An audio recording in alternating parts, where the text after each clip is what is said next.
भगवद गीता अध्याय 2 श्लोक 56।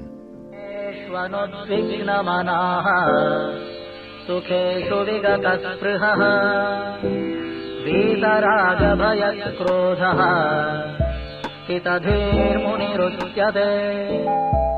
अर्थात जो दुख में भी अप्रसन्न रहता है, सुख में भी अनासक्त रहता है तथा इच्छा, भय और क्रोध से भी मुक्त रहता है, वह स्थिर बुद्धि वाला मुनि कहलाता है।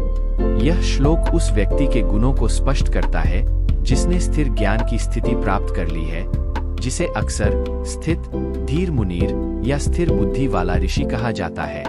ऐसा व्यक्ति प्रतिकूलता और समृद्धि दोनों के सामने भी शांत और अविचलित रहता है। वे न तो जीवन की बदलती लहरों से प्रभावित होते हैं, न दुख से और न ही खुशी से।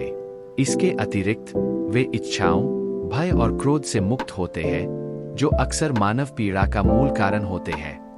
आंतरिक संतुलन की यह स्थिति भौतिक संसार की क्षणिक प्रकृति की गहरी समझ और भीतर के शाश्वत सार के साथ गहरे संबंध को दर्शाती है।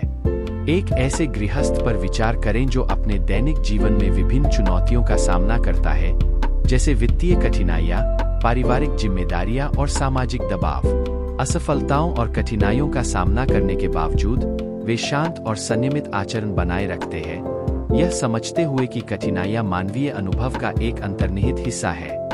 इसी तरह खुशी और सफलता के क्षणों का अनुभव करते समय वे आसक्त या अत्यधिक आसक्त नहीं होते हैं, यह पहचानते हुए कि खुशी क्षणभंगुर है। वैराग्य और संभाव का दृष्टिकोण विकसित करके गृहस्थ जीवन की जटिलताओं को अनुग्रह और लचीलेपन के साथ पार करने में सक्षम होता है।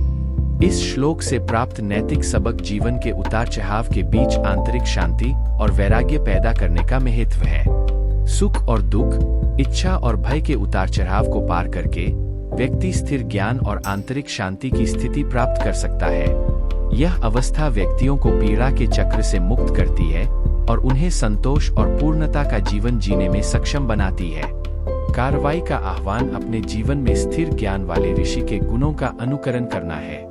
समता और वैराग्य का दृष्टिकोण विकसित करें, विपरीत परिस्थितियों में भी शांत रहें और क्षणिक सुखों के प्रति अनासक्त रहें। इच्छाओं, भय और क्रोध को त्यागने का अभ्यास करें, उनकी क्षणिक प्रकृति को पहचानें। ऐसा करने से आप आंतरिक शांति और स्थिर ज्ञान प्राप्त कर सकते हैं, जिससे अधिक पूर्णता, संतुष्टि और आध्यात्मिक विकास के जीवन का मार्ग प्रशस्त होगा।